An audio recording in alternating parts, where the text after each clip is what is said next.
Coming off the heartbreaking loss at home against Virginia Tech, double overtime. We just couldn't pull off the win, but there was a lot of positive. And once again, another change of quarterback happening as Ashton Daniels stepped into that game and looked phenomenal. Taking what was essentially our offense that was not doing anything, brought us all the way back, took a lead, went back and forth. We just couldn't find the 2-point try. So as we move forward, we'll be making that another quarterback change, putting Ashton Daniels back into the starting spot. And who knows, maybe it'll just be Daniels, maybe it'll be either of these other guys. We've seen a heavy rotation there, or we haven't seen a heavy rotation. It's been really at the running back spot, but still, Irvin is not quite seeing the success we've been hoping for. Our custom playbook worked pretty well for us last week. Now we get to test it on the road against one of our oldest rivals. We've got a classic rivalry here today as Notre Dame will head through their tunnel. The Fighting Irish doing pretty well this year, just one loss. Meanwhile, we have still not found our first win. The rivalry games bring out the best in both sides, no matter how they have done throughout the year. So let's put that step forward then. Try to upset the Fighting Irish. We will start kicking this one off, and it will go to the end zone. They will return it. Gonna get this one up to around just the 15. And the Fighting Irish offense will head on out, starting with a run, and we do pretty well against it. Roel gets the tackle. Coming off the Virginia Tech game, we should be pretty used to stopping the run as they ran pretty heavy on us. They get a good one here, make it 3rd and 2. Tutton last week, over 100 yards, would like to do better in this one as they go read option, eaten up in the backfield. It is Scotty Edwards forcing the punt.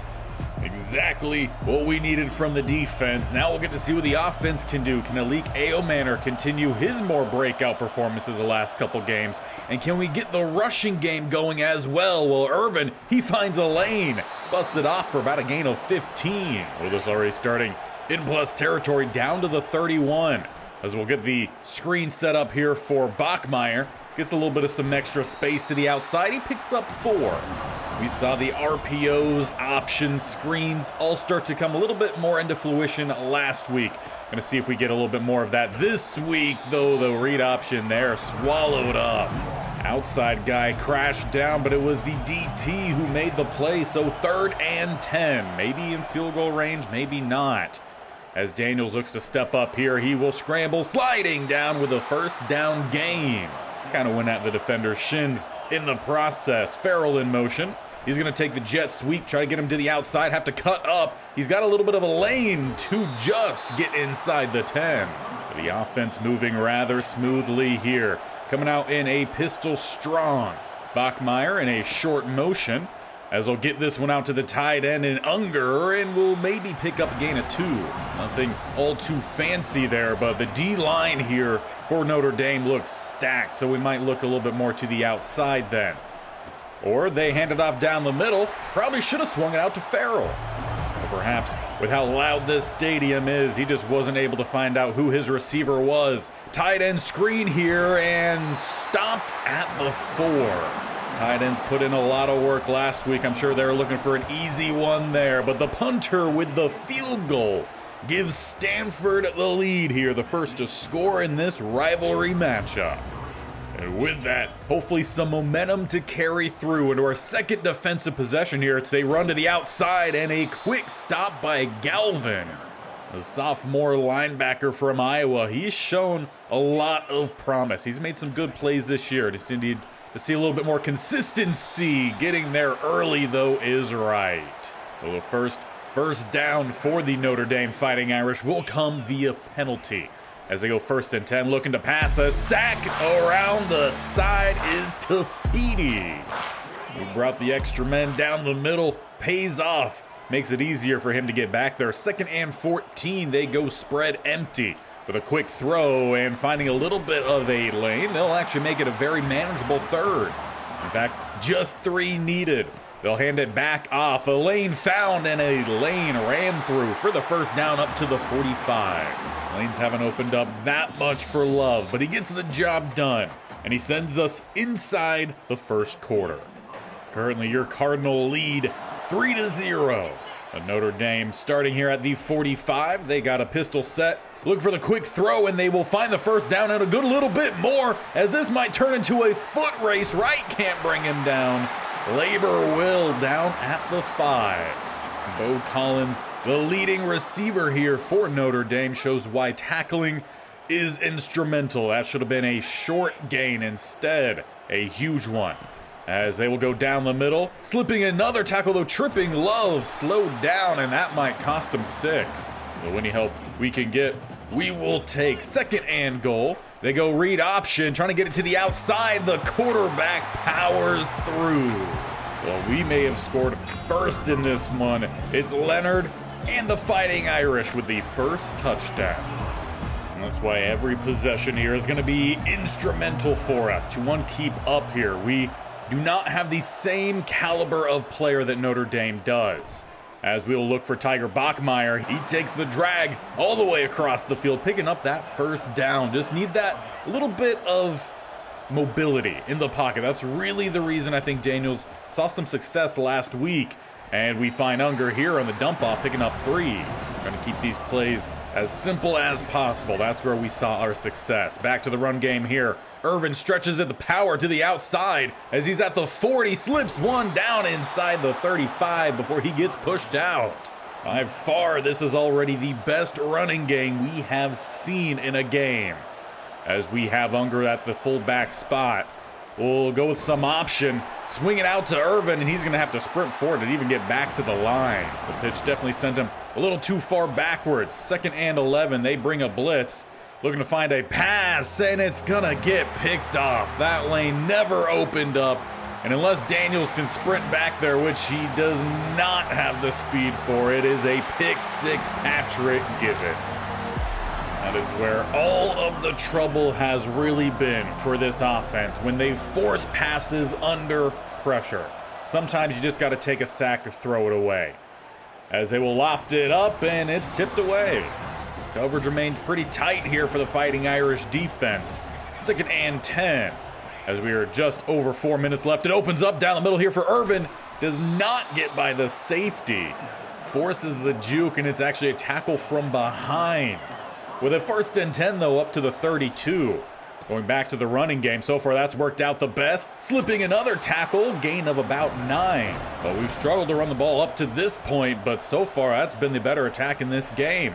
As we go Farrell on the jet sweep, he turns it up, slips a couple tackles, bounces it to the outside. It might be a foot race here, but the angle taken from number 7 of the defense, pushing him out inside the red zone. Those are just exactly the kind of plays we're going to need here from our offense. A couple simple plays popping off for some big ones. That will help us out a lot. As Daniels goes to scramble, he will pick up a handful and slide down. Of course, got to keep him healthy, keep those ratings up. Irvin taking the handoff here. Gets a bounce to the outside, though tried to turn up. It still goes as a loss of 1. Once again, close to the end zone, though with a 3rd and 5. Hard count from Daniels, no one jumps. As they swing it to the outside, Unger quickly going to be tackled there. It's a loss on the play. Once again, the Cardinal offense having to settle for a field goal attempt here, and the punter is good yet again. Didn't put a whole lot behind it, but the accuracy, solid. But with 1:50 left on the clock here, if the defense can get a quick stop, an opportunity still lays in front of us here to try to make something happen, though with that kind of dive, maybe not. Credit Sinclair for at least laying out for it, but he definitely came in contact with 24. He just didn't even try to tackle him. Passing attempt here across the middle, and there he goes. Slipped yet another tackle. That is what he's found all of his yards on. Collins will widen the lead instead of getting that stop from our defense. Granted, we were wanting one more opportunity at points before half. Well, we have that, and we need to find the end zone. As there's just nowhere to go here, Daniels throws it away, but where there was no receiver in the area. But really anything he was trying to do there to help us out did not. He still threw it away, we still lost yardage, and he still took a hit. We'll look for the quick pass here. We do get it to Roush. Tight end to the outside. We'll pick up about a gain of 8 or so, still leaving us with a 3rd and long.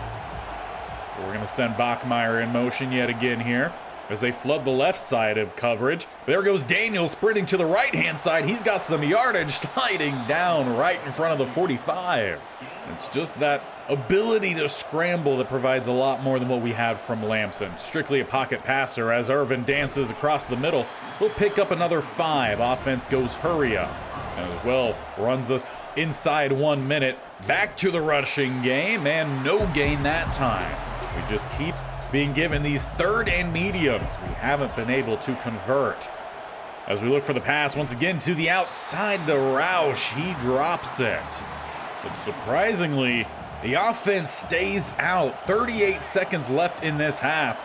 2 timeouts for the Fighting Irish. They could still make something happen here, but it's a throw and it's a first down, goes Tiger Bachmeier, and it's now the Cardinal calling a timeout. It was that aggressiveness last week that ended up paying off for him. Might do so here as they send Irvin in motion to the outside. They get him on essentially a stop swing. That's not going to help him. They'll get back to it quickly, not calling the timeout there. Looks like they might be running the same exact play, though Farrell towards the sideline, but overthrown.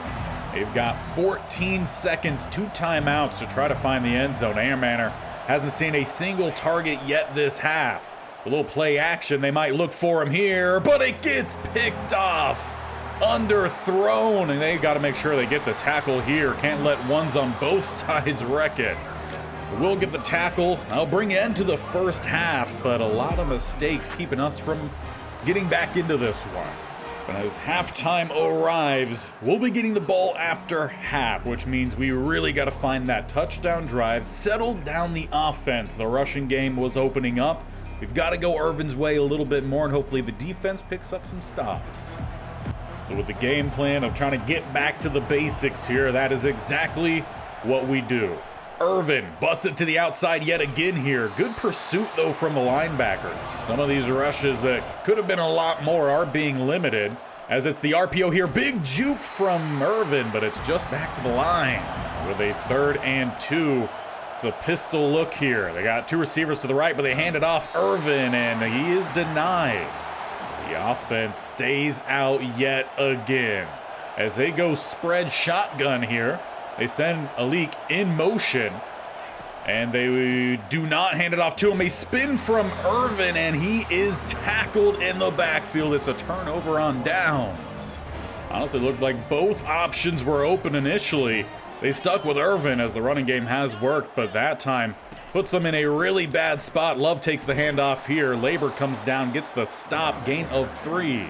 But as they start inside field goal range, expect the Fighting Irish to maybe try a couple more big plays. Shot downfield, it gets picked off by Manley. First play we've really seen from him this year is a big one. Anyone can show up in a rivalry, and this time it goes to CB2.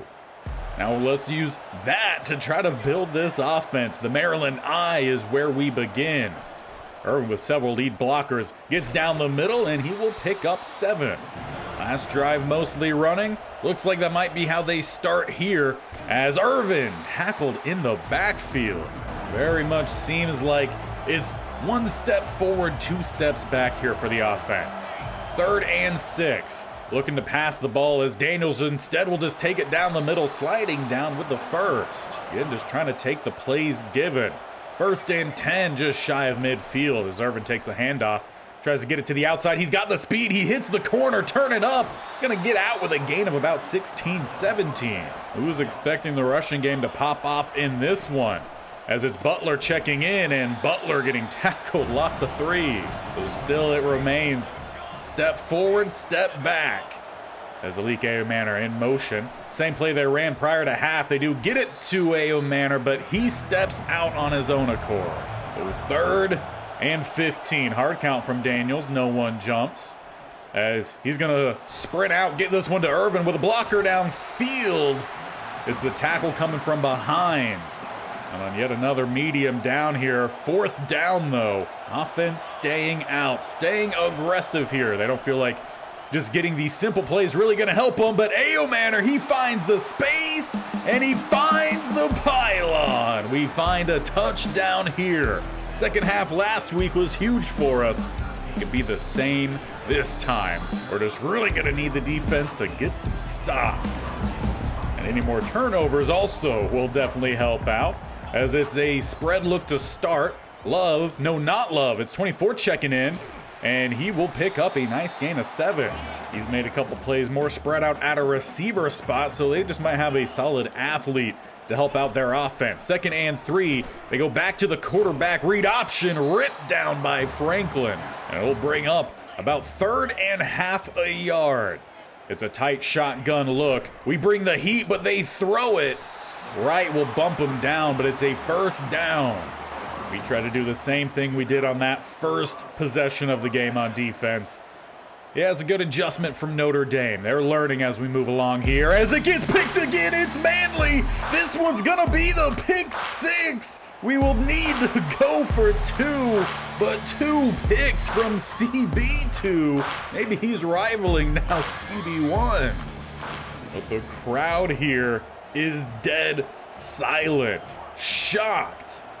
As we come out with a spread look, we swing it out to Farrell, and the game is tied. That's the same play that we tried in overtime last week. But it works out so much better here against our rival. Notre Dame's offense back out on the field and broken up at the initial throwing point. You can credit Tobin Phillips with the break up there. 2nd and 10. They go back to the passing game with a quick throw, and just over pursuit of the receiver makes it a 3rd and 1. Calvin read it extremely well. He just wasn't quite able to make the play on it. Now, got to watch the quarterback here, or actually watch the 4th quarter arrive. 21-21. I doubt anyone gave us a shot in this one. But we could really shake up the top 25 if we can come away with an upset here against 11th ranked Notre Dame. Love takes the handoff, denied the 1st down. Several Cardinal defenders there, and they will punt. So we've got to take control of this game. Maryland gets some blockers in front of Irvin, and he will pick up 3. Now, we don't need to gash him every single play, but we do need to pick up a consistent amount of yardage. Irvin cuts back left. We'll make it 3rd and 4. Honestly, we should be pretty used to these by now. A shotgun look. Tiger Bachmeier in motion backside of the line. And they will swing it out to him. He cuts back in, and it is just a gain of 2. But yet again, the offense stays out here in a tied game. Interesting call here from Coach. And they will go for it. Irvin, he busts it to the outside. That explosive running is what this team has lacked. And it's been an integral part of their game here today as we approach 5 minutes left. Bachmeier once again in motion as they'll swing it back out to him. Good block from Manor. He gets 2 of the different DBs on that side. Obviously, Manor had the touchdown earlier in this game. Only the time he's gotten the ball, so we'll see if that changes at all. If they do stick with the run, Irvin on this one, he loses 2. We'll give the Stanford offense credit, though. They've shown a variety of different play calls, as this time they go Farrell, and a fantastic play on the edge by Kaiser. Inside 4 minutes left. It is 3rd and 17 for the Cardinal. Not really sold on this being field goal range for them. Only 4 brought, as it's thrown out to Rubin. He got good positioning, but he couldn't find the ball. And from here, looking like it's out of range here for Flintoff. But a solid punt will make sure that the Fighting Irish do have to drive essentially the length of the field, starting at the 8. They look to throw, and well, it's a slant that goes for about a gain of 15. Manley, who's had such an important second half here for the Cardinal, he gave that one up rather easily. sticking with the passing formations and driving it into their tight end, though a big hit from Sinclair. He's able to jar that one free. They hand it off to Love, and it's a stop from Bernadelle. He's had a couple good tackles the last few weeks. 3rd and 12. We could really use a stop here from the defense. As there's pass rush down the middle, it is Franklin. Plays a little bit of DT and edge rush for us. It will force the punt from Notre Dame. With just about 2 minutes left, the offense will start around midfield. Once again, we hold all momentum in this game and can dictate how the rest of it go. And we can run our offense how we want to run it, and that is literally running with Irvin. He ends up picking up only 2 on first, taking us inside the 2-minute warning. Sticking with the heavy look, Irvin down the middle, spinning, but can't get away. That one was close. 3rd and 2, handing it back off and denied. But yet again, coach stays aggressive. 4th and 4, just barely inside plus territory. As they're looking for the halfback screen, it's the worst scenario. Sack back into their own territory, putting Notre Dame in plus territory with 113.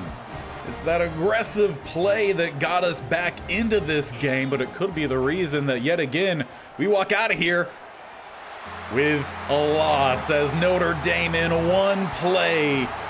They go halfback wheel and Jeremiah Love takes it to the house. It's just the perfect play call to beat what our defense was running. Quick throwing this one out to Irvin. He's going to gain a handful. Could argue a late hit, none given. This is a gain of 6. And we've got some press coverage across the board here. If we can find Aomanor downfield, spark a little something here. Daniels is going to roll his way. He has the step, but he's got to come back for it. That throw was way off. If it wasn't a rollout, just straight from the shotgun, maybe he has that one, but not the case this time. As they look again for Tiger Bachmeier, quick slant works out well. An injury for Cross of Notre Dame. As bad as it is to say, that does help us out, stopping the clock, 54 seconds.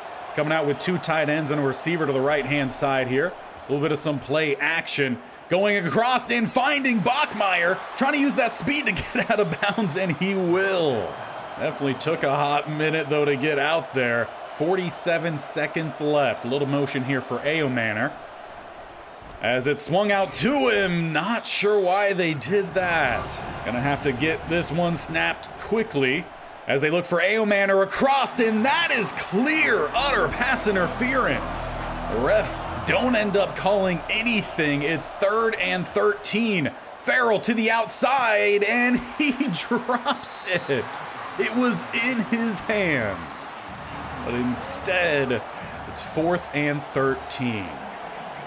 Couple different options here for Daniels. 2 spread either side. Cardinal put up a heck of a fight in this one. As it's out for Farrell, it is overthrown. Cardinal do have 3 timeouts. But even if they get the stop here, they're not going to be left with much of any time. A couple different things did not go their way in that one, and it clearly shows. Love down the middle. 1st down, seals this one up.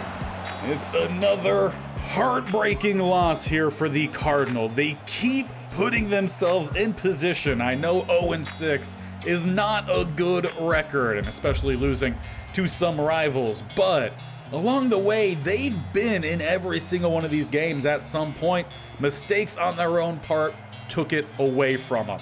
They've got to correct those moving forward.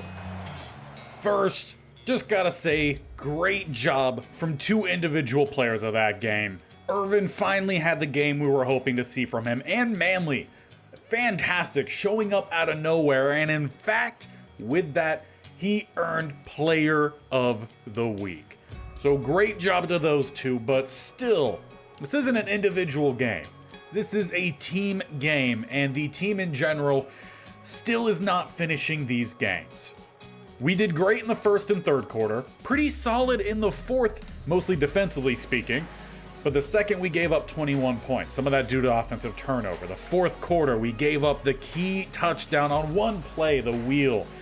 And offensively, that was a rough game. to try to manage because of the home field advantage there. We could not change plays. There were just no audibles that we were able to do. And if we ran hurry up, which we had to do some of the time, we couldn't change plays. So late on there, it definitely messed up some of the play calling. Daniels, while he was probably the best player for us to have out there at that quarterback spot, we needed that mobility. It still wasn't a great game. 67% completion isn't awful, but the turnovers were critical for us. Irvin does go over 100, 114 on 23 carries. We just needed to get one of those into the end zone. Daniels, he did all right scrambling as well.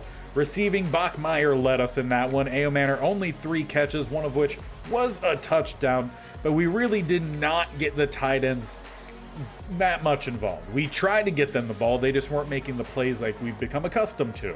Blocking, while it wasn't great, they technically didn't give up a single sack in this one, so we'll give the offensive line some credit because we've been harsh on them.